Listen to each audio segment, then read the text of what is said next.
So I remember stabbing my wife 3 times one night because she wouldn't let me finish my bottle of vodka. I remember falling on the children and nearly killing them because daddy wanted to drink, trying to get down the stairs in the morning. I remember leaving my children ages 1 and 3 at the cinema, and I drove 7 miles to the nearest liquor store. After the stabbing incident, I fled to Spain because there was an attempted murder charge out. Didn't know if she was going to live or not. Right. She did, and she was fine. And then 3 months later, the agreement was that all charges were dropped. So I came back home. Here's where it starts really getting sad. I got to the door and she had all the cases packed and 2 children ready to go. What the who do you think you are? Well, you can't do this to me. You don't even know who I am, really. In complete denial still. 100%. So she took the kids and she left. I got into my attorney and said, hey, here's the deal. I want to pay you a check to get my kids back. Is that possible? He said, well, if I go to court tomorrow, I don't get a court order. Yeah. So later the next day, the 2 children arrived with him. So I put my children in front of the TV and I went into the kitchen and the thought hit me, wouldn't it be great to have 1 beer to celebrate having my kids back? I don't remember the actual time. 2-3 days later, I got kicked awake by a police officer. As I stumbled to my feet, the police officer grabbed the children, gave 1 to mum-in-law and 1 to my wife. But my eldest one, he was holding on to mummy's hand as she was walking down the path. She said 3 things to me. She said, Daddy, please don't go. And then halfway down the path, she says, Daddy, please get better. And as I got to the gate, they opened this big wrought iron gate and she turned around 1 more time. This is after 30 years, I get like this. She says, Daddy, please stop drinking.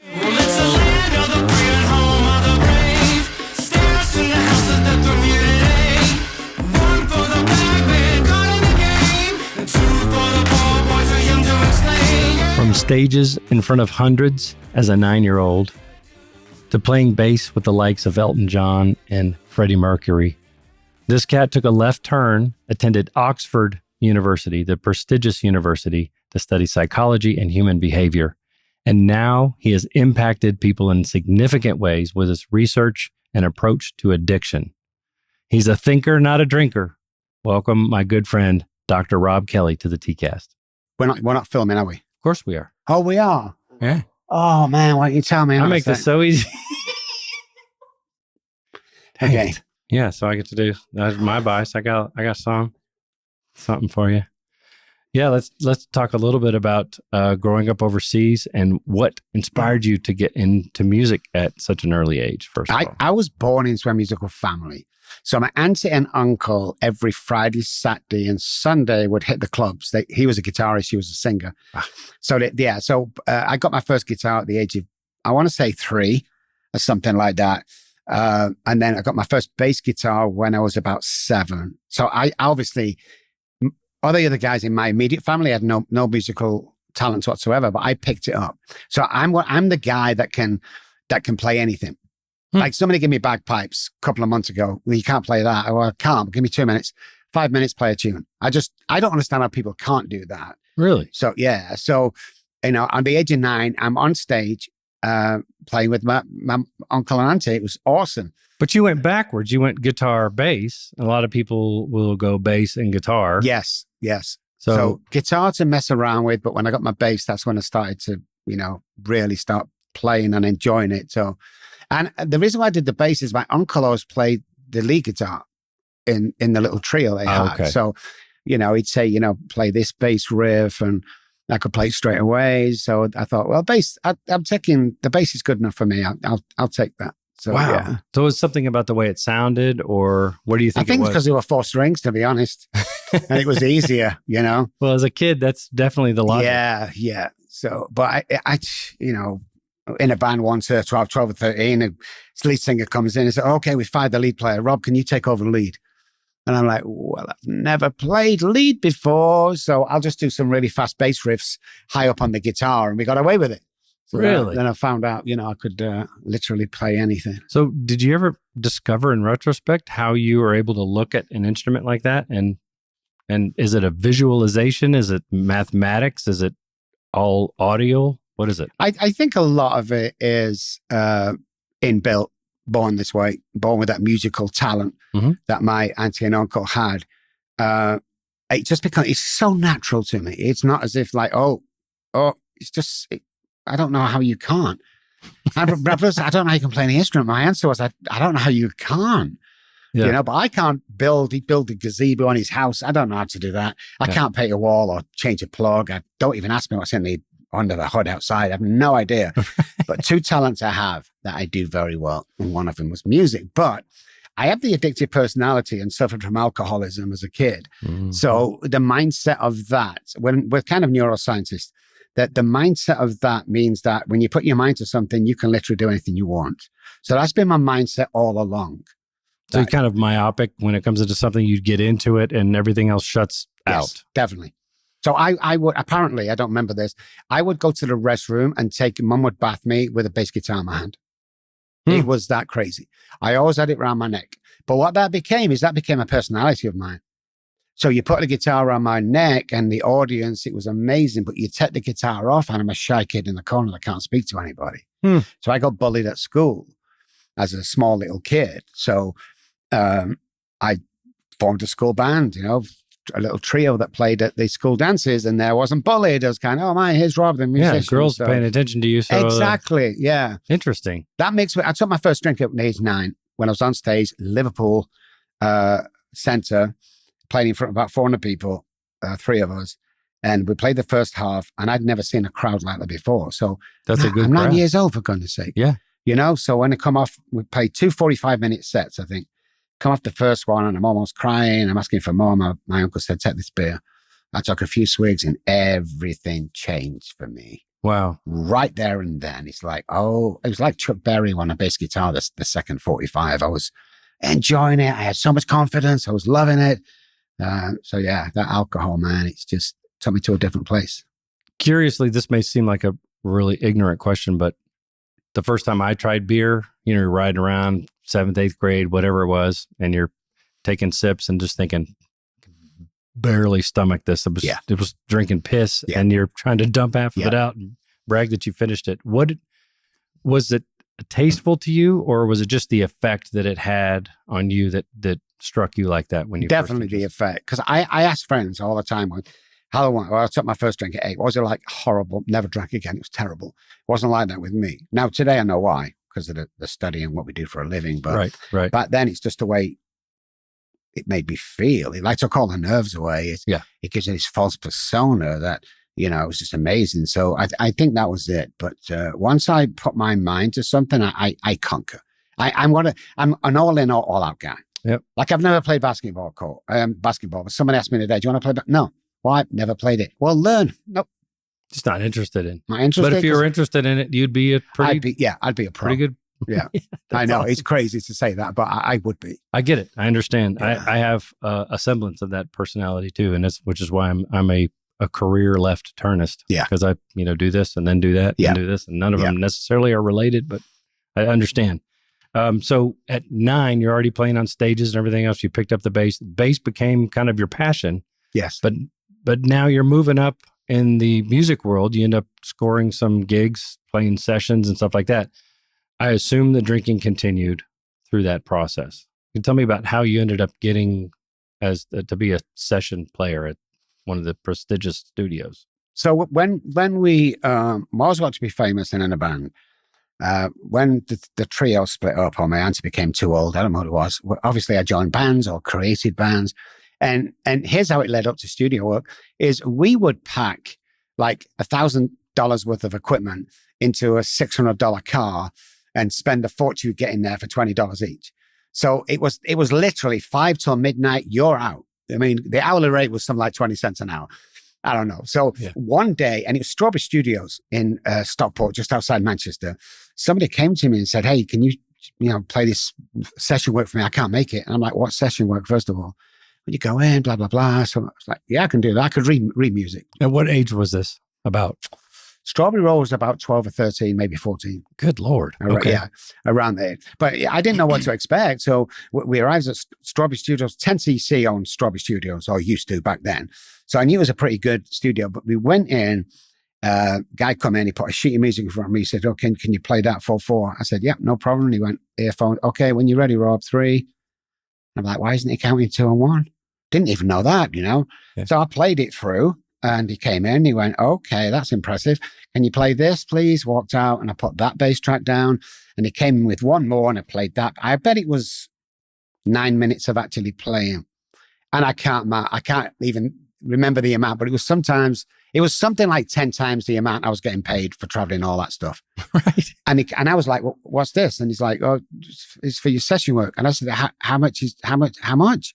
And again, can't remember, so long ago, but right. Let's say I get paid $100 in a band playing, and he gave me like $1,000. And I'm like, what? This is how much you get? Do I owe this to the other guy? Like, he said, no, it's yours. And I thought to myself, why the hell am I traveling up and down the country for like £20 when this guy's just giving me like £1,000 to play? It was just crazy. So from then on, I stayed. I packed the bags in and I stayed at Strawberry Studios. I mean, the work was few and far between. And then I was flicking through Melody Maker. I was drinking every day now, I think. I was flipping through Melody Maker, which is a British music magazine. Yep. And I saw an ad for a session bass player who didn't say where it was. It just says prestigious studio or something like that. So I call them up. I had 7 auditions for that gig. So back in the day, no cell phones. You had to wait for the phone to ring or they send you a letter. Yep. As you get on a, and I'm thinking like 17, I don't know, around that area. Get on a train, go down there, get in a taxi, get to the studio, walk in, and 7. So what happened with me is the first time I showed up, I'm a kid. You had these seasoned bass players wanting this job, I'm like a kid. But I found a liquor store near and I drank one of these strong beers. They call it Special Brew in the UK. And I went in confident and I played, went back home. The letter came a week or two later. Thank you so much. You've passed. Can you come for a second interview? So the second interview, logic says that if I had 1 beer for the first interview, then 2 beers for the second one, obviously. Of course. Common sense, right? I mean, After 7 auditions, I went in, I was wasted, man. And I played and I came out. And before I even left the building, they said, okay, when can you start? Like literally when, can we sign a contract? And I'm like, have I got the job? And yeah, you've got the job. So I would be on call for the studio, which eventually we moved to London, East Sheen, to be near the studio while I was going to college. I should not have gone to college. We came from the projects, man. Yeah. We couldn't even afford our vacation. My mom and dad couldn't even afford a school trip, which was like to the local park camping for 5 cents. They couldn't afford that. So, it was crazy how I got there. It was all, through people I met and kind of underhand and the Freemasons and stuff like that, which is so secretive in England. So, but yeah, that's what I was doing. And, I remember the day, I've been doing session work for quite a bit, met Elton, Bowie and all them guys. And then one night, the session was from 1 till 7 in the morning. You glean over that so quickly, but go ahead. I know, right? You just, when you've been there, you've done it. Bowie, Elton, but anyway. But the guy said, hey, Rob, can you come in? Freddie wants you to do some session with him. What was my first word? Freddie, who? I think he actually said Fred. I said, Fred who? He said Mercury. I'm like, he's asked for me? And he said, yeah. So it goes down there. Some of my most beautiful times was sat drinking with him because he was such an amazing guy. And then we go in. He said, back in the day, you had 2 choices. When you did your session work, you could either get, again, don't know the prices, so long ago.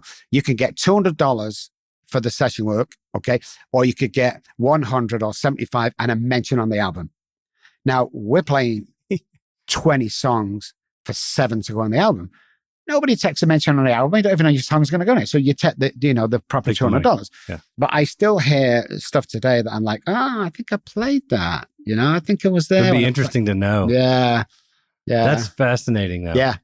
What a great opportunity to get to meet some of those guys and understand how they worked, especially him. Yeah. But then I got into that, kind of got into that industry of meeting all these guys and hanging out with them, which was awesome. But my drinking took over. My drug use first started at Abbey Road, cocaine. Everything's free, blah, blah, blah. I think I'm the only musician who got fired from a studio for being wasted because it was about 2 or 3 years and then they let me go. It's like anything. You play in a band, like now, when people look at me now and they go, I see you on the jet there and I see you traveling here all over the country every couple of weeks. So I've got to see Patience. What a glamorous life. Chauffeurs there. It is for the first month and then it becomes work. Like, it was great at Abbey Road. I play Abbey Road, but then it was great going out gigging with bands, but then it became work. We went on a tour, one of the second, third bands I was in. We were about, I don't know how old. The dad has to drive us to the gigs. No one could drive. But after a week, the thing was 4 weeks on the road. But after about a week, I wanted to kill the other 3 members. So I don't know how guys, well, I don't know how guys, they all travel to the studio different. That's how they do it. But yeah, it was horrible, but it becomes work. Right. And so did the session work, and kind of everything I've done is like, oh my God, I get to do this, but then it becomes work and it's not as fun. Yeah. You've seen the innards and you kind of know how everything works. And then, and I would imagine that the energy that you put into certain things too, because I run into this, not to the extent that you do, but I will hit burnout too. And then I'm completely done and I just need to do something completely else. I can't. Yeah. I just can't. I can't do it any more justice, essentially. Exactly. And that's what happened to you. But you kept drinking. So I find it fascinating also, not only the financial burden that you had to get over in order to go to school, but you go to a prestigious school and you don't study music. So no. You're taking this left turn that I'm describing here. So what led you to go from one thing to the other? So, well, how all that came about is I had a couple of friends who, I lived on the projects. They lived on what we call the private houses where they paid mortgages. And one of the dads was a Freemason. And they was going to have this big occasion where they come from all over the country. And like 3 or 4 weeks before it happened, the organist dropped dead. And he was about 80 something, I don't know. But his dad called me in and said, hey, can I speak to you? And I'm like, oh God, what have I done? I'm in trouble.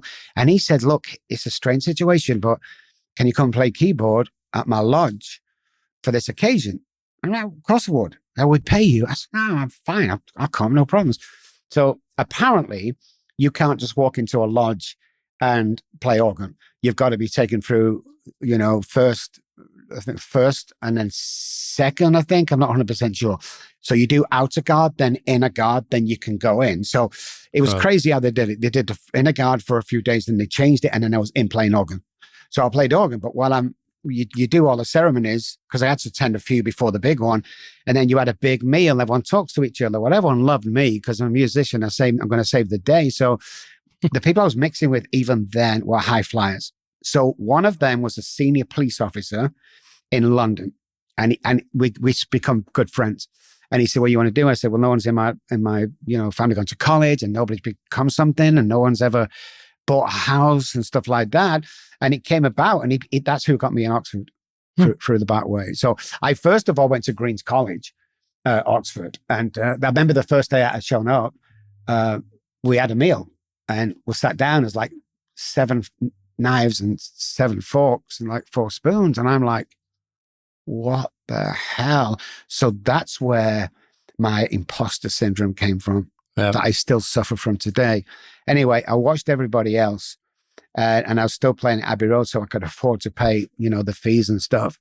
And you didn't have imposter syndrome at Abbey Road because you were probably too young and ignorant to recognize. Exactly. And if I was one of these guys 40 or 50, I don't think who in? Why would a 16, 17-year-old go and try playing something that these seasoned bass players, some of them well known as well. Yeah. I mean, it's insane. You wouldn't even try. But yeah, because I was young, I didn't have any fear. Very interesting. So that's what I did college. So I found out probably 12, 13, 14 that grandfather died from drinking, uncle died from drinking. The other uncle had prostate cancer. So I knew that drinking was part of the deal. But what fascinated me even at an early age was the brain. The brain fascinated me. How can I pick an instrument and play? How can I do this? What means that? Da, da, da. So I decided to study psychology. So I first started Green College to become a doctor, a medical doctor. I got fired from being turned up every day wasted. Right. So the opportunity was, we're going to ban you from Oxford, or you can go into, God, I can't remember the name now, the psychology thing, the studying psychology. So that's what I did. Interesting. I paid people off. I made sure that. So sort of by fault, but at the same time, part of your interest. Yes. And your fascination with. That's awesome. And that's quite serendipitous too. Yes. Under the circumstances. Definitely. But so that doesn't mean that, hey, the story ends there, because obviously you didn't stop drinking yet. The story doesn't even start there. And there are so many little steps along the road. then there's so many criticisms about how rehabs work. Yeah. Knowing that, and without getting into that I'm sure we'll get into later. Yeah. How did you end up finally getting clean? Was that even during your collegiate stint, or did you? No, I'd been to Oxford. I'd come out. I joined the police force. Got fired from there after a few months of being drunk. My drinking got really out of hand. So I remember stabbing my wife 3 times one night because she wouldn't let me finish my bottle of vodka, but still didn't think I had a problem. I remember falling on the children and nearly killing them because Daddy wanted to drink, trying to get down the stairs in the morning. I remember leaving my children ages 1 and 3 at the cinema, and I drove 7 miles to the nearest liquor store. So I knew that I wasn't behaving well, but still didn't think I had a problem. So after the stabbing incident, I fled to Spain because there was an attempted murder charge out. Didn't know if she was going to live or not. Right. She did, and she was fine. And then 3 months later, the agreement was that all charges were dropped. So I came back home. Here's where it starts really getting sad. I came back home and she knew what time I was home. My dad flew me back home again. I got to the door and she had all the cases packed and 2 children ready to go. And I don't know whether I can curse on this podcast, but I was, what the fuck? Who do you think you are? I am, I'm like a bodybuilder. I'm known around town. Sometimes I work the door. She's like, you can't do this to me. You don't even know who I am, really. In complete denial still. 100%. So she took the kids and she left. I got into my attorney and said, hey, here's the deal. We give you $1 million a year to do what you do. I want to pay you a check to get my kids back. Is that possible? He said, well, if I go to court tomorrow and I get a court order, yeah, go do it. So later the next day, the 2 children arrived with him and a carer. I took the 2 children, I gave them a check. I walked him into the living. I'm sober 4 days by now, by the way. So I walked him into the cold turkey. Yeah, I just stopped drinking because I knew I was in trouble. I knew that things were going wrong. You were trying to. Yeah, when I come back from Spain, I was sober. So I put my children in front of the TV and I went into the kitchen and the thought hit me, wouldn't it be great to have 1 beer to celebrate having my kids back? I don't remember the actual time. 2-3 days later, I got kicked awake by a police officer. There was vodka bottles strewn throughout the room. The children not being fed or changed diapers for 2 days. I mean, after I left them there to go to the liquor store. The police come in, the child services were there, child protection services were there. She was there, a mother-in-law there, and there's about 4 policemen there.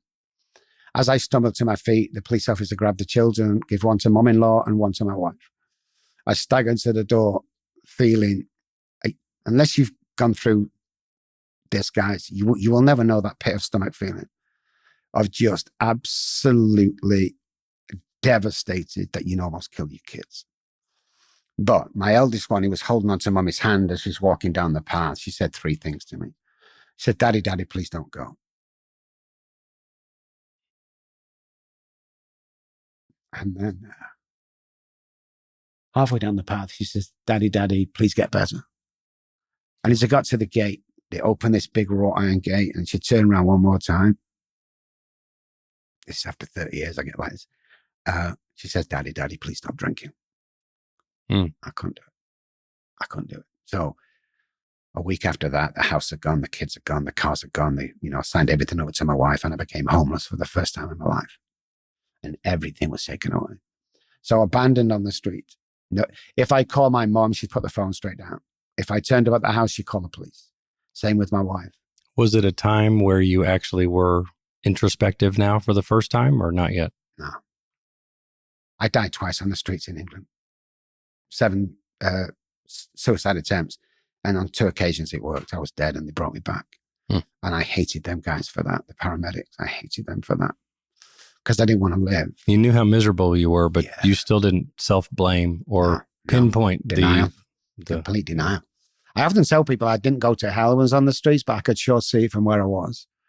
But one morning, Monday morning, Sunday night, 2 or 3 o'clock in the morning, I'm walking around the factories. There's no people there. There's offices and factories. And I remember dropping down to my hands and knees. And I was crying from my stomach. It was pouring down. I remember the rain hitting me, coming round, coming off, mixing with the tears and hitting the cobblestones as it turned purple. I was done. I looked up to the sky and I said, if there's a God up there, I can't do this on my own anymore. Now, I wasn't crying because I'd lost my children, cars, house, wife. I was crying right there and then because I realized I couldn't stop drinking. And it took all of that. 30 seconds later, a guy walked around the corner, missed his last bus home, took this shortcut for the first time, came upon me. He said, my name was Derek. My name's Derek, do you need help? And I told him the story, and he took me back to his house. And this is when it gets really crazy. So, and people are going, what? It gets crazier than that? It's like, yeah, listen to this, guys. This is fantastic. Are you listening, guys? Listen to this. Okay, so he texts me back and he goes, hey, Rob, you can stay here for as long as you like. I'm in recovery. I'm a Christian. You got to come to these AA meetings. Sure. I'm like, oh, I've been to them. I hate them. Everyone's moaning, piss and moan meetings. I don't want to go. But it's a dry bed. So if I go again and sure enough, the guy on the right, he drinks 1 bottle a day. There's 2 bottles, 3. I'm looking at this guy that's like 23rd in line. Like, there's no way do you drink 23 bottles of vodka a day. Because that's how it felt. Yeah. But about halfway round, this guy said, my name's John and I'm a recovered alcoholic. I turned to Derek. What did he just say? Did he say recovered? And he said, yeah. And he read from this big book and he was saying things that weren't true, but then he pointed in the big book and it was true. It was there. And he talks about God, So after we finished, like the biggest walk to ask somebody to help you was like the Sahara Desert. And it's probably half the size of this room. So I walked over to John and I'm like, hey, John, my name's Rob. And he said, hey, Rob, how are you doing? I said, will you be my sponsor? He says, no. But I will do. He said, I'll be your spiritual advisor for 12 weeks. How does that work? You come round to my apartment every Wednesday and you get there for 7 p.m., not before. If you're downstairs at 10 till, you wait until 7. Come upstairs, we spend an hour together. At 8 o'clock, we go and that's it. But I said, okay then. So I got the address and I walked there. I couldn't afford anything else. I had no money coming in. So I left there at 6. I got there for 7. I waited downstairs at 2 minutes to, weirdo. I knocked there at 7 and I went in. And no matter what we were doing at 1 minute to 8, he'd stand up and go, okay, Rob, it's time to go. And he'd walk me to the door, open the door, and he'd say, great job. And he'd close the door and I went home. That was 12 times I did that. 12 trips, 12 1 hour, 12 hours with him. And my life was starting to change. And on the last day he saw me, on the last Wednesday, I'll never forget, he said, Rob, God's got work for you to do. And your life will change from tomorrow. So I said, John, I've loved this time together, but I'm in a basement on Derek's blow-up mattress and nobody knows I'm there. So I have to question that. And he just smiled at me and off I went. The next day I'm cleaning up the house because that's my job while Derek's at work. Mm-hmm. The door goes like 12 o'clock. And I'm like, Derek, what are you doing home? And he didn't know nothing about John or what he told me. He just said, there's a guy at work. He sweeps the floors. He's just handed his notice in.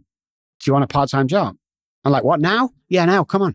So we jumped in his car and we went, and the part-time job turned into a full-time job within a week. Because who wouldn't hire this guy? Of course. Not drinking, full of fun and everything.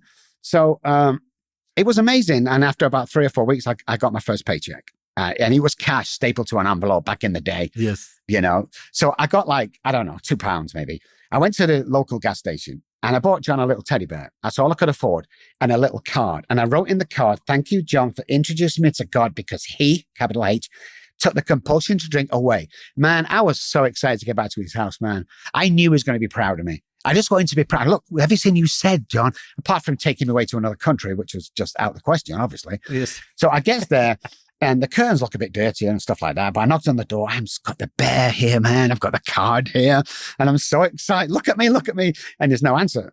I'm like, well, knocks again, a bit harder. And the woman on the right hand came out and she says, can I help you? I said, yeah, has John moved? And she said, John, who? I said, John, your neighbor. And she went, oh, I've only been here like 3 months. I've never seen anybody in that apartment. So obviously she's drunk and wasted. So I let her close the door. I went round to the left-hand side and knocked on that door. And this big guy came to the door. What do you want? I said, hey, where's John relocated to? He said, John, who? I said, John, your next door neighbor. He said, let me tell you something. Don't come up here with all your smart. There's nobody in there.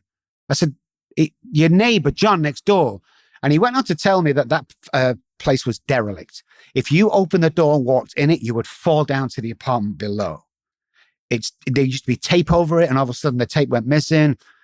And I'm like, oh, these guys are weird, So I went back to the meeting where I first met John.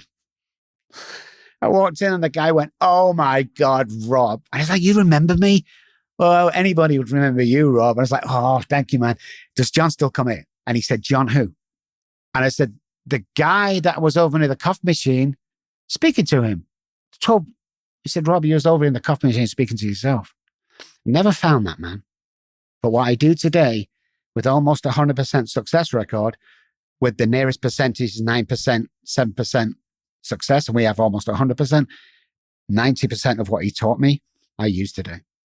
And when I got wealthy, I called the best private detective agency in Manchester, and I wanted to find where this guy is. Nobody could find him. You weren't convinced yet that he hadn't existed there. No, I mean, I don't know. But then things started to happen, like weird things started to happen. And a few months, years, I don't know, it must have been years now, God. I opened a little practice. I was playing music. I was working the doors. And then out of the blue, when the internet first came out, and you had the little chat boxes, that's all you had. You couldn't search for anything. Google wasn't it? Yeah. On the chat rooms. I'm on a Christian chat room, and I'm talking to this girl, and she eventually said, hey, I've told the church all about you. And it's a big church in Plano. Would you come over for 2 or 3 weeks and work with our youth ministry? They have a bad crack cocaine. So that's what I did. I came over. From the UK? From England to Dallas, Texas. Okay. But 10 days before I came, now, because they're paying for everything, I'm so excited. I didn't even think about John telling me I'm leaving the country. Get all my stuff together. It's like a week before, and I get my passport out, and it's expired by like 4 days. And I'm like, oh my. So I get on the bus, I go down to the passport office. They did all my stuff, and I'm like, when will it be ready? He said, 3-4 weeks usually. I said, oh my goodness, I can't really afford it, but can I expedite? He said, yeah, it's about 2 weeks, 14 days. Yeah. I'm like, oh my God. So I didn't expedite it. I just put the normal and give it to him and walked out. I'm not going. Too embarrassed to call them. So the idea was the day before I'd call up saying I was sick and I couldn't go. I was so embarrassed. 2 days before I was going to fly, the postman knocked on the door and handed me my passport. Don't know how that happened. But so now I'm coming back. Didn't even complete the process, but it got done anyway. I completed the process, but I didn't expedite it. Okay. So it'd all been filled out and paid for. 3 or 4 weeks, and yeah. So that was my first indication of, oh my goodness, what's going to happen. And then I landed in Dallas, Texas. Interesting. For 2 weeks only, or 3 weeks, but I knew when I put my feet on American soil that I would never go back there to live. That was 20 years ago, 19 years ago. It was somewhat of an epiphany, or did you just feel like a sense of this is where you belong? Yeah, belonging. Yeah, the sun, the people. I'd always seen America on TV. I've never really, I went to Spain once, I think, before this, but yeah, it was something that, and I still don't think about John. There's somewhere I needed to be. And John always used to quote from me Isaiah 61, where we, as alcoholics and addicts, bring good news to the suffering and the families. Okay. And I always remember that. So when I'm at this house with this girl who I'm staying with, she has a job interview. She's out of work. She goes to have this interview. I drive her there, obviously, on my English license. And 15 minutes into the interview, she come out and said, he wants to see you. I said, who wants to see me? The guy that owns the place. I said, what does he want to see me for? I've got nothing to do with him. I'm not coming in. He wants to see you. So I goes in, I sits down. He's like, oh, we've been waiting for you, man. I said, I'm sorry. I didn't know I was supposed to be in here for the interview. No, we've been waiting for you. So glad you're here. And he's like weird. It's like weird. Will you come to our group? Will you preach at our group? You're a prophet. And okay. Yeah, great. So Sue, you have the job. Rob, I'll see you at the meet. I said, great. Okay, fine. Went out. And I don't know why to this day, but I turned around and said, hey, what's your group called? And he said, we're called Isaiah 61. And stuff like that has been happening to me all the time I've been here. Yeah. It's crazy. That's fascinating. And that justifies your being here. Mm-hmm. And nothing has sent you back overseas or somewhere else, obviously. Mm-hmm. But you still have a major bridge to gap. Did you stay clean in that entire period after that? From the arrival here? No, I relapsed about 5 years ago. Okay. And I relapsed because 5 years ago, I'm on TV most days. I'm doing I'm getting amongst myself. I stopped doing what I'm supposed to do, got a bit cocky.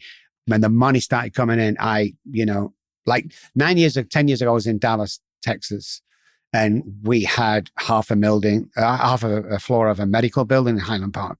Like our rent was something like 20 grand a month or something. So I'm now up here. I've got the Porsche, I've got the gold Rolex, and it started to go to my head. So when I came to here, I want to say 6 years ago, or it might have been, no, I think it was back in Dallas. We've been here 4 years.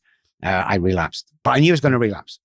But you what? I knew I was going to do it. I planned it. It's like I'm done. Everyone recognizing you, the pressure, Even go to meetings like, oh, Dr. Robb's in the house. And like, everything got on top. And I went, you know what I'm going to do?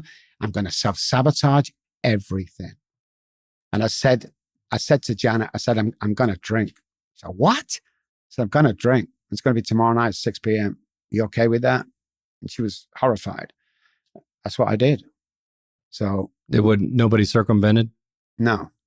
Do you think that's what you were doing when you prophesied that though? Is maybe somebody, almost like a suicide attempt that says, it was your kind of last cry for help without actually directly asking for it. Yeah, exactly. I mean, who could I go to? I tried therapists and, you've only got to Google my name and we'd end up speaking about me and who I've worked with and what's such and such a body like and blah, blah, blah, because most of it's on the internet and it don't work. So that was probably, like you said, I never thought about that. Wow, that's deep. And so that ended up taking you where at the point in which you bridge that part of your life, especially with the relapse. Yeah. I'm very interested in your rehab experiences that led to something that you have done that's more innovative. Yeah. And how those either worked or didn't work, or if you think it was something else that it healed you to that point. How did you get from that relapse, let's say, to your aha moment that I've heard you talk about? The aha moment, which one? There's been a few. Oh, that's true. Because the aha moment, you're talking about when you realized where your brain was being affected. Yeah, that more was so. That was while I was homeless. Previous. That was back in the day. Right. Yeah. So I had all this knowledge and all this experience. So I went to a place called the Meadows. I had a breakdown completely. So they stopped me in the Meadows for, I want to say 6 weeks. And then we came back out and it was just back to normal. Nobody knew. And I sat with that for years and years, feeling again the imposter syndrome. And then I was doing a radio interview and the guy asked me, about sobriety. And I blurted out 5 years ago I was relapsed. And the relief. And work started to pick up and, everything's been amazing. And we work with A-listers and celebrities and movie stars. And it's been amazing. I think getting rid of that and not keeping that was very lifting and therapeutic for me. Yeah. And I think people, I certainly can testify to appreciate that transparency too. Yeah. And it's understandable. Yeah. I mean, it's an addiction. So that would be perfectly reasonable to think, that can happen to your people are people. That's why we work at it. Yeah. So how did you end up getting into doing what you do now? So what takes you from being essentially a preacher and a jack of all trades and an example for many, sharing your testimony, to actually developing some kind of new curriculum, which I'm interested in hearing about? So I always knew there was something. I always knew that alcohol wasn't the problem. And I proved myself outside that liquor store that morning. And I knew there was more to it. And I saw the depth I took my family and friends to, the trauma and hurt that I'd caused over the years. And I see other people going through it. And I'm like, no, there's more to this. There's more to this. So again, being all in, all out, I studied because I've got a PhD in psychology, a PhD in behavioral science. So I've got everything, but I knew there was something else. I knew that there was something else there. So I started to study neuroscience well before it was called neuroscience and neuroplasticity and all that. And we started to find out some amazing things with the mind. And then looking at my treatment centers back in England, like I drank on the way home of every one of them. And when I found out the success rate is 3 to 5% across the world, I knew there was something not going right. But I would sit in meetings where somebody was speaking, a therapist at the treatment center, and he'd say stuff like, in 2 months' time, after you would have relapsed. So my brain's going, oh, okay. Have a guess which half I'm in.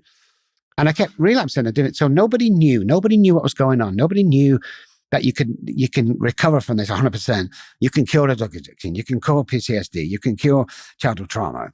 Alcoholism, you can't. Alcoholics are born, drug addicts are made. So that's what we got into, finding out why that is.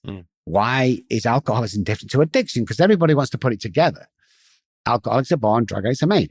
So when I started getting to that, it was like, oh my goodness. Then we find out about the hypothalamus, basal ganglia, and the amygdala. Then 3 parts of my brain differ from any other person in the world if you're not an alcoholic. So an alcoholic is someone who drinks too much. No, it's nothing to do with the alcohol. It's just the end result. That's all it is. So when we found out how they react in the brain, and we found out other things about how alcohol affects us and how really it's the trauma and the environment and all this stuff, that's where we delved in and think, listen, we need to start a program that's different to anybody else. Because 90 meetings in 90 days won't do it. 30 days locking away in a treatment center doesn't do it. What we're teaching people, that relapse is part of the recovery process, because that's wrong. That's not true. And then again, we go into and there's so many trials and tests. We've done hundreds, if not thousands, over the last 15 years. No, more than that, 18 years. And nobody studies like we do because there's no money in recovery. The food industry gets us sick and the pharmaceutical companies keeps us hooked. That's it. Anything else, there's no money in that. Nobody wants to know. And I found out in treatment centers that you're paying, one guy goes to treatment and he's paying 10 grand a month and 9 months later he's still in there. And I'm like, what's going on? He's a wealthy guy, but they're keeping him in there. And then all of a sudden you've got all this stuff coming out that most people relapse on the way home. They're not teaching anything and they're definitely not including the families like they should. Right. So we found that the family unit, when a patient comes on board, we will not take him unless the family, the wife, and anybody over the age of 18 in that household comes on board as well. He does 7 days a week. They do 2 days a week. When the family of the patient are involved with the recovery, the success rate of the patient goes up by 42%. Interesting. And yet a lot of people that would probably come to you as a last resort are only facing the fact that they're addicts for the first time. And usually that means family's already, and in your case too, the family's written you off. Yeah, completely. Are there difficulties in trying to get a family back on board with your methodology that you have? Yeah, we talk to the wife because the wife's like, well, it's nothing to do with me. This is one occasion. It's nothing to do with me. Me and the kids are fine. And this guy was a violent guy. I said, you have trauma and childhood trauma? No, I don't. It's his problem, not mine. I said, well, answer me this question and I'll not bug you anymore. If you don't have trauma, why do you let your husband come home at least 3 times a week and kick the crap out of you in front of the children? And they all go quiet. And they all go, okay, I'm in. It's not because the old school treatment center, even today, is let's get the family in once a month and let mom talk shit about dad and tell everything that he did wrong and hoping for an apology or an amends. It's like, no. When you come on board, you both swim to your different rafts. The wife does her work. The kids do their work on the dysfunctional house. And the patient does his work. And then towards the end, we pull you all in together, your own rafts, and you become one. So we're not taking the woman on to bash her husband. We're taking it on because you have some serious trauma that you don't know you have. Because why are you putting up with this? Why are you staying in a relationship way too long than you should have done? And most people do this, especially in dysfunctional houses, when you should have got out years ago. Yeah. But you stay there. And that goes back to childhood trauma and abandonment. Do you have a lot of instances where somebody is completely alienated and they don't have family necessarily? And do you substitute friends or anything? Or do you? It's that immediate family. If the family's thrown out or he's left, we just take him. That's fine. Okay. Yeah, because usually the wife's done. The high percentage that come to us, if somebody comes to us new, we've done this often, we ask them if you've been to treatment. If they say no, we tell them to go to treatment. Go to treatment, try all that stuff, and then come back to us in 6 months, a year. So, I turned Britney Spears down for $1 million in Campese's restaurant in Dallas, Texas, because she wasn't ready. And we'd waited her for like 4 hours after the gig was finished. And she came in and she was drunk. And I stood up and said, I'm done. Can't do it. And Jamie, her father, stood up and he took a check out of his pocket. He put it on the table and said, there's $1 million right there. I said, I can't do it. I had $300 in my bank account. Did you want it to succeed though? Yeah, I wanted to succeed. Success is more important than money. I knew the money would come. But I can't, we still don't take anybody on. You can't go to treatment. You can't, like treatment centers, come in and give me a check, you're in. You have to pass in a strict assessment with us to make sure that you qualify for my program, and that I can guarantee all your loved ones that we can get you to a place where you'll never touch alcohol and drugs again. What kind of, can you share any of the assessment points with me? The assessment is creating, and it's never all the same. It's different. Kid comes in, mom and dad come in, Highland Park, very wealthy, well-known celebrities. Kid comes in. From the first second I saw him from my behavioral science days, I knew he wasn't into it. Just the way he sat, the way he looked. They wanted to come in and get rid of him for an hour a day. And I said, okay, I'll speak to the young kid, 16, 17, and I'll bring you in parents. He goes in, and I said to the kid, are you ready for this? He went, yeah, well, parents want me to do this. I said, what do you want to do? Well, I got to do it for my parents. I said, well, here's the deal. I'll take you on board right now. Oh, great. They'll be so happy. But before I do, I've got some Xanax in the drawer, man, like 2. Should we take one each? Get it over with, just have some fun. And then you start Monday. He's like, man, that would be awesome. Walks out to mom and dad, we can't help him. That kind of assessment. Right. Then the tears come, then the checks come, then the begging comes. Like, we can't do it. Right. If I'm promising your guys, I think we're the only company in the world offering a money back guarantee, and my wife's going to kill me because she hates me doing this. If you relapse while following our program, it's just, what are you doing out there? So yeah, we just make sure, but we won't take anybody on unless they're ready and I can work with them. Yeah. And I think that's got to be more common with younger kids too. Yes. That because the parents know they need the help, but they can't convince the kid that they need the help until it's time. What do you do in the interim? Wait it out or continue to try to use discipline? Or what do you suggest for people that are in that middle ground where they really don't have it? Let's say if a lot of these kids are not kids anymore. Mm-hmm. There's a 19-year-old still at home causing all kinds of issues. And I saw this a lot in Highland Park, where kids come home, parents are too busy, stick them upstairs with the TV or now gaming. Nobody's bothered. Mom and dad drink and take drugs. Kids take drugs. Everyone's happy in the house for a few weeks, and all of a sudden it's like the kid's too much. You can't do it. Let's take him to this doctor who says he can cure everything. And that's what they do. They bring with a big checkbook and said, cure him. We go, no, it's not as simple as that, man. You have to take some responsibility for the parenting here. If you're show me a kid who's gaming six hours a day, and I'll show you a future addict. That's it. Boom. But they don't see that. How does what you do differentiate from the 12-step, or do you incorporate it? We don't incorporate it, the 12 steps, because people think the 12 steps says this, and it doesn't. It doesn't. But we use the big book. So step 1, for instance, I could go out now. We could get an AA meeting and go anywhere. We can ask everybody what does step 1 say, and they're all going to say the same thing: we're all powerless over alcohol. Yeah. We're all powerless over it. It doesn't say that. So the book's being read wrong, and the steps are looked at wrong. So the step 1 says we admitted we were powerless, not we're powerless. So if I keep telling myself I'm going to relapse, I'm an alcoholic, I'm going to relapse, because we're all powerless, I thought, guess what? That subconscious brain will pick that up. That will become internal dialogue, will become actions. Yeah. Makes it a built-in excuse. We admitted we were. I passed 3 liquor stores on the way here today. If I was powerless, I won't be here. It's that kind of thing. So when you look at that yourself, and then you look at the God side. Nobody likes the God side. Choose a God of your own understanding. Never says that in AA. You have to choose a God as you understand him with a capital H. Jesus is mentioned in the first 164. I mean, just loads of stuff that today's meetings are terrible.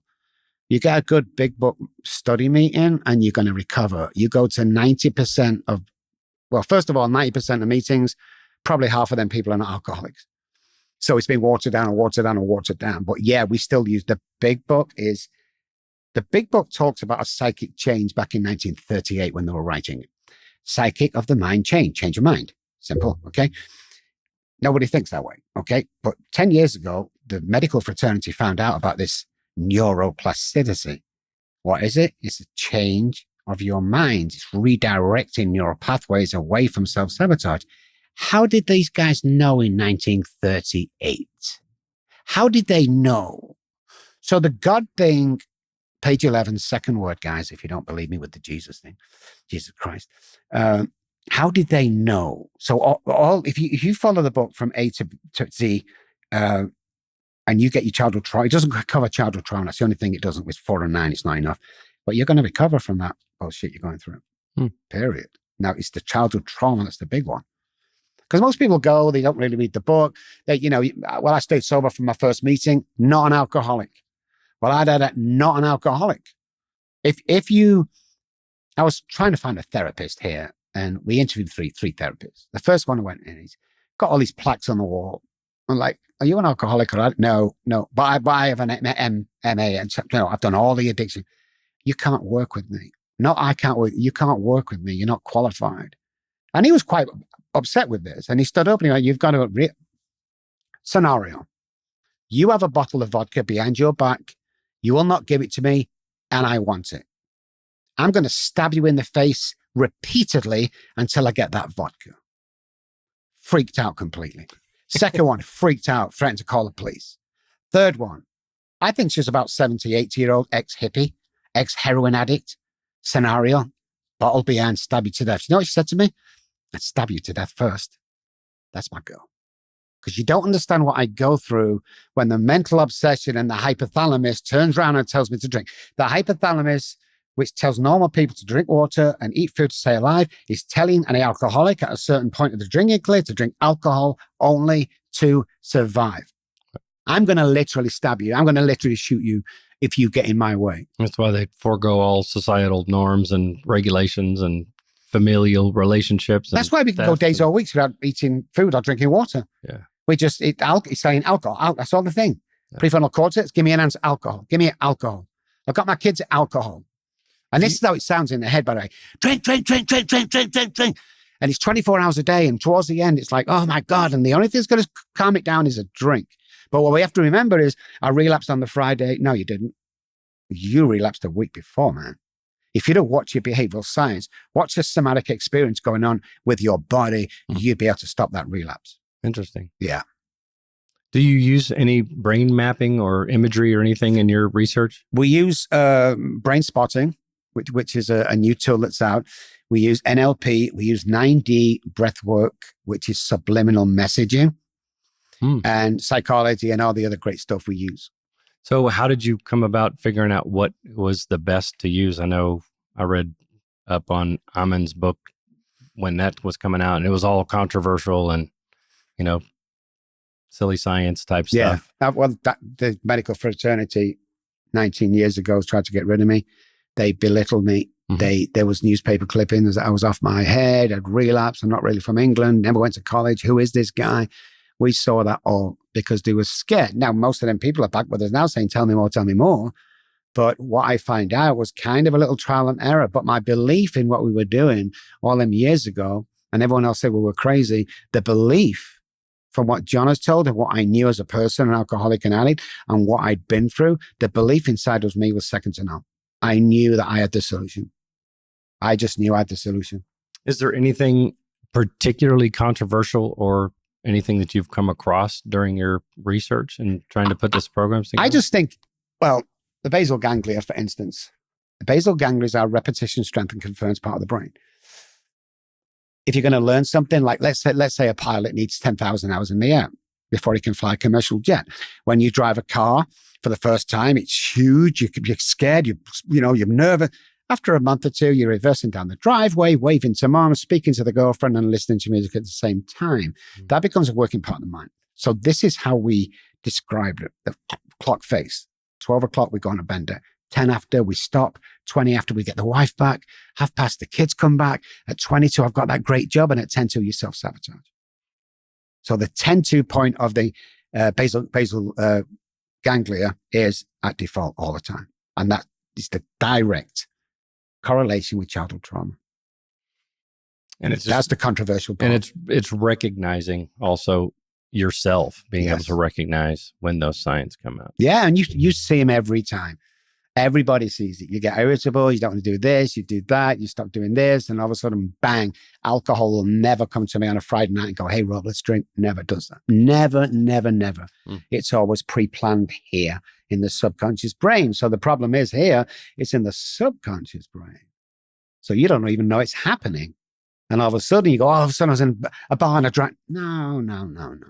So if most of our problems in the subconscious brain, how do we get around that? How can we see the relapse coming? Behavioral science is how we see it. But we have to remember the first thing in the morning what wakes us up is our subconscious brain. And the reason it wakes us up is when there's lack of oxygen, the subconscious brain thrives on all the bad stuff it knows. Well, I know this, so I'm going to go for that job. No, remember, Uncle Jimmy said you're a waste of time. You can never do that job. And it comes back and it flips over to the prefrontal cortex and you freak out and you never take that job or that girl house car. So what happens is this.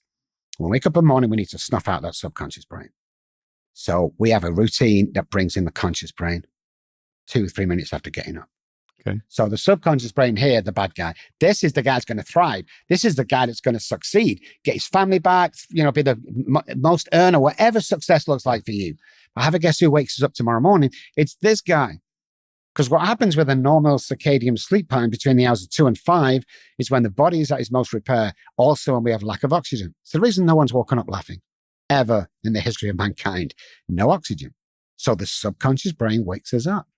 If you don't treat that straight away, you're not going to have a great day. Well, it's similar to what all of us experience, though. When you step outside of a comfort zone or whatever, or you feel like your anxiety is up when you do this or that, you're giving yourself a perfectly good excuse to not do it. Yeah. But it's obviously exaggerated quite a bit, and the penalty 100%. is quite a bit more significant. Definitely. Yeah. So that's interesting. I've always been fascinated with a lot of that mind mapping and stuff too. So do you work on anything trauma-wise then beyond? Well, trauma is the gateway drug. I mean, that's it. So we do a lot of subliminal work.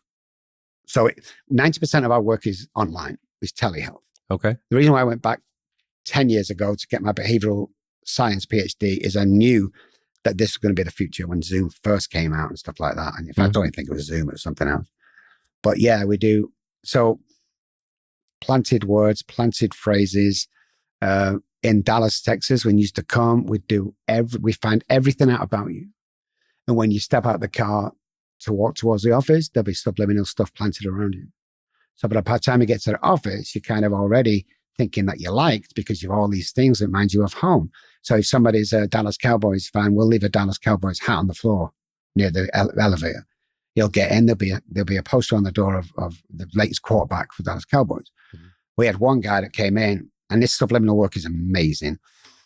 We had one guy came in that was a staunch Dr. Pepper, Texas, the hat and everything, the old guy, and he drank nothing else. And what we wanted to do is I wanted to prove to everybody, and there's about 100 people that came to kind of watch this, is that I can change him to drink Coke. And they were saying, that's not possible. I said, I can change him to drink Coke. So what we did is we came in and said, hey, Jimmy, here's the deal.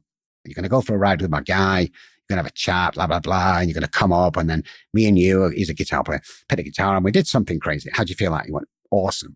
At least I'm going to take you some great sights. Awesome. Back in, there was a Coca-Cola can in the corner of the elevator. Step one. And it didn't even notice it. So this is subliminal stuff that we see, what we take no notice of. Okay. Go downstairs. There's a girl, attractive girl, blonde hair, blue eyes, really, slim and everything, wearing a Coca-Cola t-shirt. Then we took him round and we made sure we took him by every billboard that was advertising Coke. While the driver was talking to him.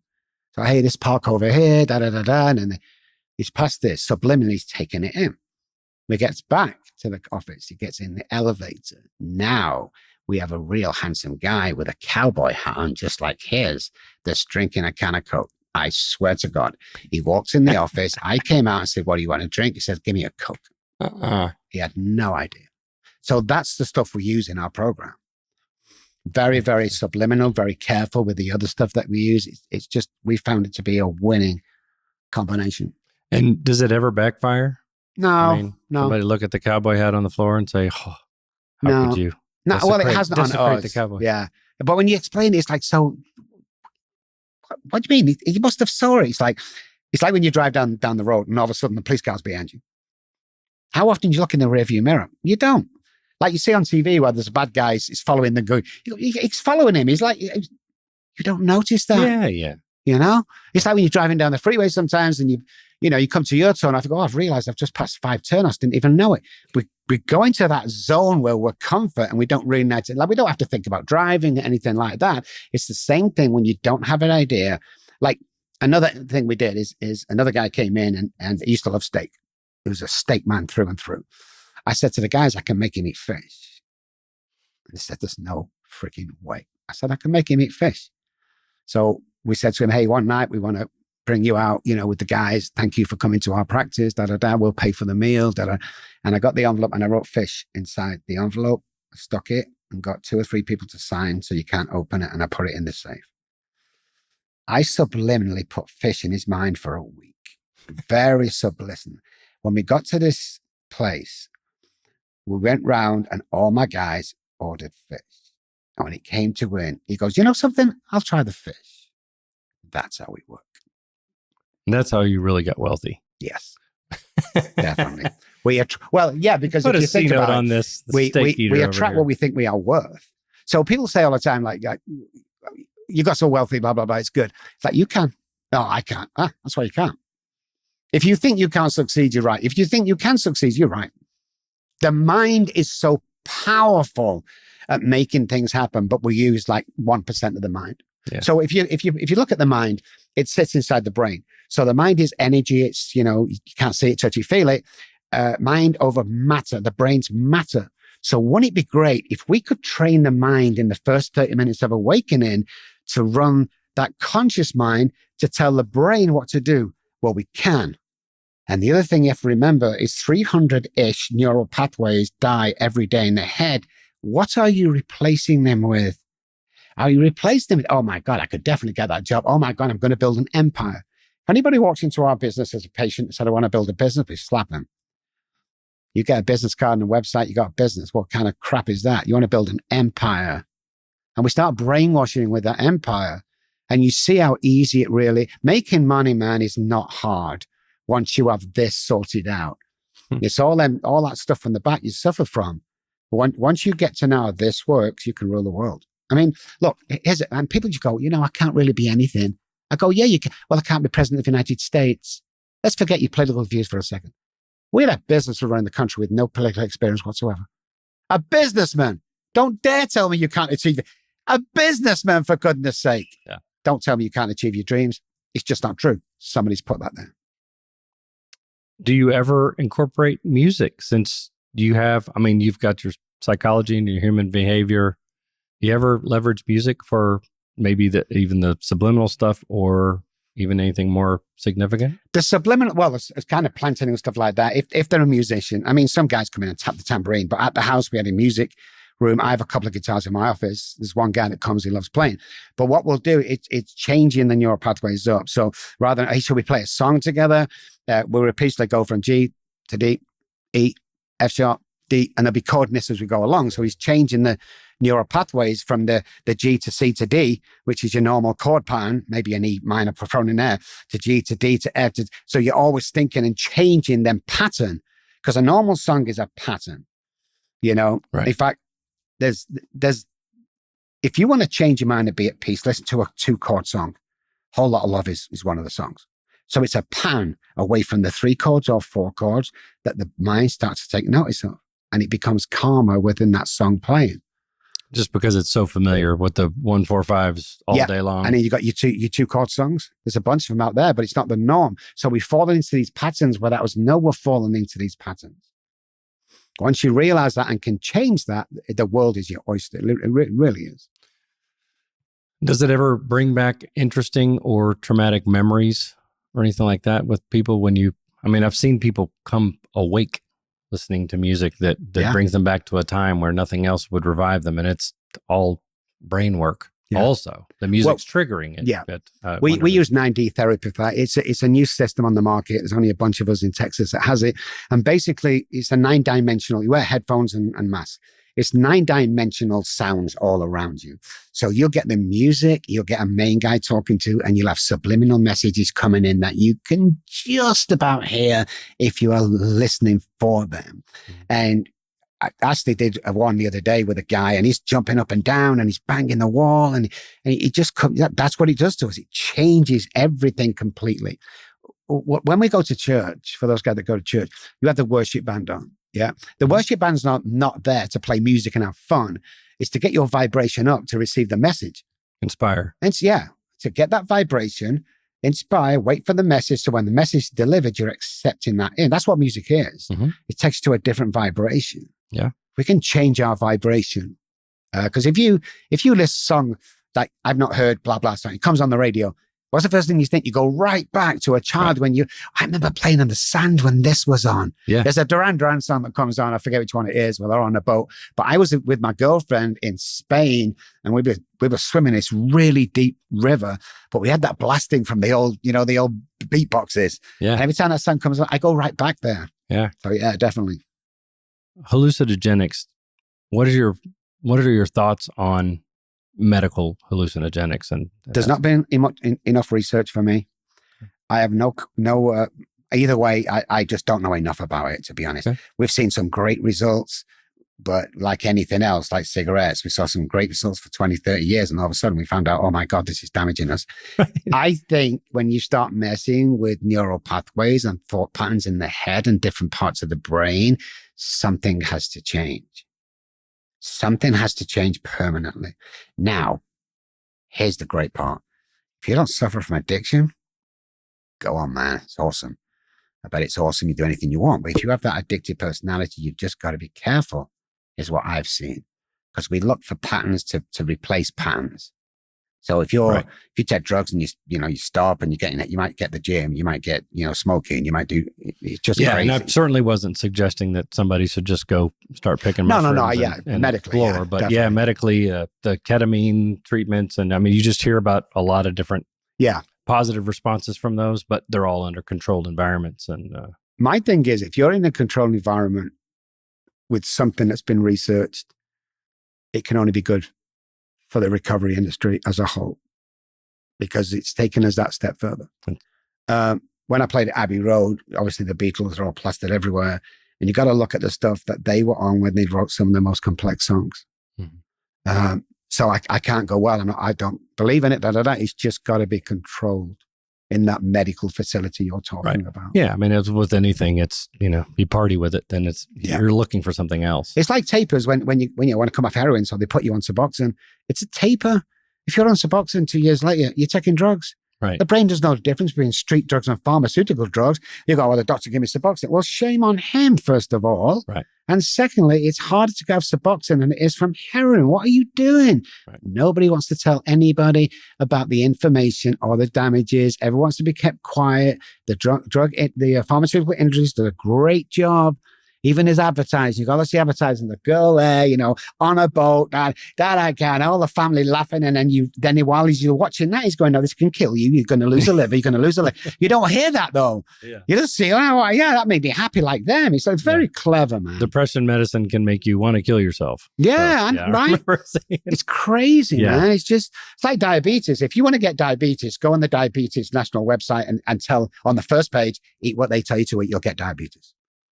Nobody cares about. I swear, you go and try it. Like the food industry. No thanks. The food industry is killing us. Like the rancid oils that they use, the sunflower oils and stuff. I walked in the store the other day, and I've this big, shiny, well-known box. I forget what it is, and it's 9 grams protein, 0 fat. Well, I'm going to take that all day long, thinking it's healthy. Mm-hmm. And then you spin the bar around, and you see 27 ingredients. 17 of them you don't even know what they are. 2 of them probably they don't know what they are because he said this or this, and at least 3 of them you can't methylate as a human being. Yeah. What? It's crazy. Right. So we've kind of got even vitamins. If you're taking the normal vitamins and the normal shots, spin them around, cybocalabalin, I think it's called. It's cyanide. Throw them away. Go and get some organic vitamins. They're killing you, man. And then the pharmaceutical got you. They've got you. That's so one overdose or one dead person is a lost client. So people. I went on an interview. It was nationwide. It was me, the attorney from Purdue, and the head salesman from Purdue on live TV in Dallas, right across the nation. The producer said to the Purdue guy, "You don't want to do this."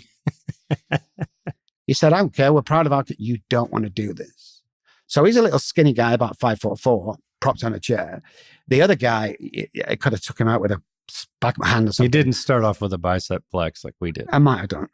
I don't know. He usually does. But After the conversation, and you can go Google this, guys, the very next day they filed for bankruptcy. See, I don't take any shit off nobody. If you put me, I've been on a stage and 6 doctors, me being one of them, something's come, I stand up and tell you the truth. Mm-hmm. You follow my TikToks and I tell the people, oh, you just tell it. You're not going to get away with it with me. If you're trying to sell this and it's killing people, I'm going to tell you it's killing people. And I'll say it in front of everybody. Yeah. If I've got a beef with you, everyone hears about around you. If you've been sneaky enough to do something behind my back, I'm not going to pull you aside. I'm going to tell you, like I did on the camera, I did everywhere else that I've raised, because I have the background knowledge, and I also have the history of all our tests and trials and research that we've ever done. Right. We have the evidence to back it up, you know?